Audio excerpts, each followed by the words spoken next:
හරි. එහෙනම් අපි කෙලින්ම යමු විස්තරයට. අද අපි බලන්න යන්නේ රටේ ගමනාගමන පද්ධතියට ලොකු වෙනසක් ගෙන මධ්‍යම අධිවේගී මාර්ගයේ කඩවත මීරිගම කොටස ගැනයි. කවුද ඉතින් කැමති පාරේ ට්‍රැෆික් එකේ පැය ගණන් හිර වෙලා ඉන්න? ඒක ඇත්තටම එපා වෙන දෙයක් නේ. ඒ අත්දැකීම ගැන ඉතින් අමුතුවෙන් කියන්න දෙයක් නෑ. හැබැයි ඉතින් ඔය කාලය නාස්ති වෙන එකට ඒ පීඩණයට නියම විසඳුමක් දැන් හැඩගැහෙමින් තියෙනවා. ඒ තමයි අපි කතා කරන මධ්‍යම අධිවේගී මාර්ගය. හොඳයි. අපි එහෙනම් මුලින්ම බලමු මේක නිකන් පාරක් විතරක් නෙවෙයි කියන්නේ ඇයි කියලා. මේ දැවැන්ත ව්‍යාපෘතියේ විස්තර ටිකක් ගැඹුරින් බලමු. මුලින්ම බලන්න මේකේ දිග.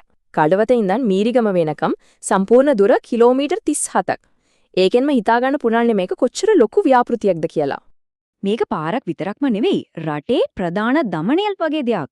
හිතන්නකෝ බස්නාහිර මධ්‍යම උතුරු පළාත් මේ ඔක්කොම එකට යා කරනවා. ඒ විතරක් නෙවෙයි කොළඹ වරාය නගරයටත් කෙලින්ම යන්න පාරක් හදනවා. ඉතින් ප්‍රධාන අරමුණ තමයි මේ ආර්ථික මධ්‍යස්ථාන අතර ගමන වේගවත් කරලා රටේ මාර්ග පද්ධතියම අලුත් කරන එක. හරි. දැන් අපි යමු මේකේ තියෙන පුදුම හිතෙන ඉංජිනේරු වැඩ කැලි ටික බලන්න. මොකද මේක හදලා තියෙන්නේ ලේසි පහසු තැනක නෙවෙයි. මෙන්න මේක තමයි ඇත්තටම පුදුම හිතෙන කාරණාව. මේ මුළු පාරෙන් කිලෝමීටර් 15ක්ම වගේ යන්නේ කන උඩින්. ඒ කියන්නේ ගුවන් පාලමක් වගේ. මේක ලංකාවේ දිගම ගුවන් පාලම තියෙන අධිවේගී මාර්ග කොටස වෙනවා. වැඩබිම් ඉංජිනේරුවෙක්ම මේ ගැන කියන විදිහට මෙච්චර දිග ගුවන් පාලමක් හදන්න හේතුමක් තියෙනවා. ඒ තමයි මේ පාර යන්නේ අත්තනගලුවොය ද්‍රෝණියයි ගම්පහ දිස්ත්‍රික්කයේ තියෙන වගුරු බිම් හරහයි.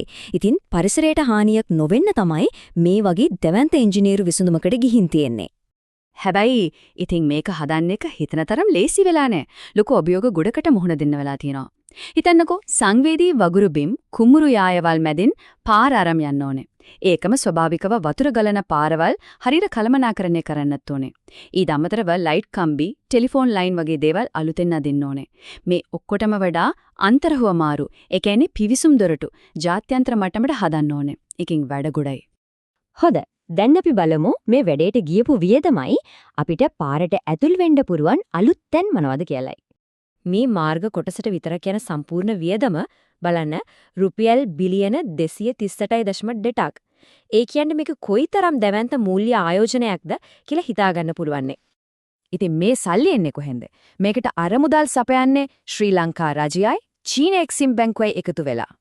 හරි. මේ පාරත් එක්ක අපිට පාවිච්චි කරන්න අලුත් පිවිසුම් දොරටු 3ක් එකතු වෙනවා. ඒ තමයි ගම්පහ වේයන්ගොඩ සහ මීරිගම දකුණ. ඉතින් මේ පැතිවල ඉන්න අයටයි ව්‍යාපාරවලටයි මේක ලොකු පහසුවක් වේවි. දැන් අපි එමු මේ හැම දෙයකම වැදගත්ම ප්‍රතිපලයට. ඒ කියන්නේ මේ පාර හැදුවම අපේ ගමන් බිමන් වලට මොකද වෙන්නේ කියන එකට. මෙන්න බලන්න වෙනස.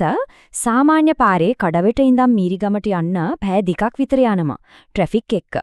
හැබැයි මේ අලුත් අධිවේගී මාර්ගය පාවිච්චි කරොත් ඒ ගමනට යන්නේ විනාඩි 20ක් වගේ. පුදුම හිතන තරම් පොඩි කාලයක්.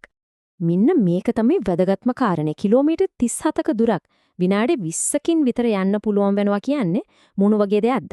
මේක දහස් ගානකගේ දවසට කොච්චර වටිනා කාලයක් ඉතුරු කරලා දෙනවද නේද? ඉතින් අවසාන වශයෙන් අපිට හිතන්න දෙයක් ඉතිරි වෙනවා. මේ වගේ දැවන්ත යටිතල පහසුකම් ව්‍යාපෘති ඇත්තටම අපේ රටේ අනාගතය කොයි විදියට හැඩගස්වයිද? ආර්ථිකයට මිනිසුන්ගේ ජීවිතවලට මොන වගේ බලපෑමක් ඇති කරයිද?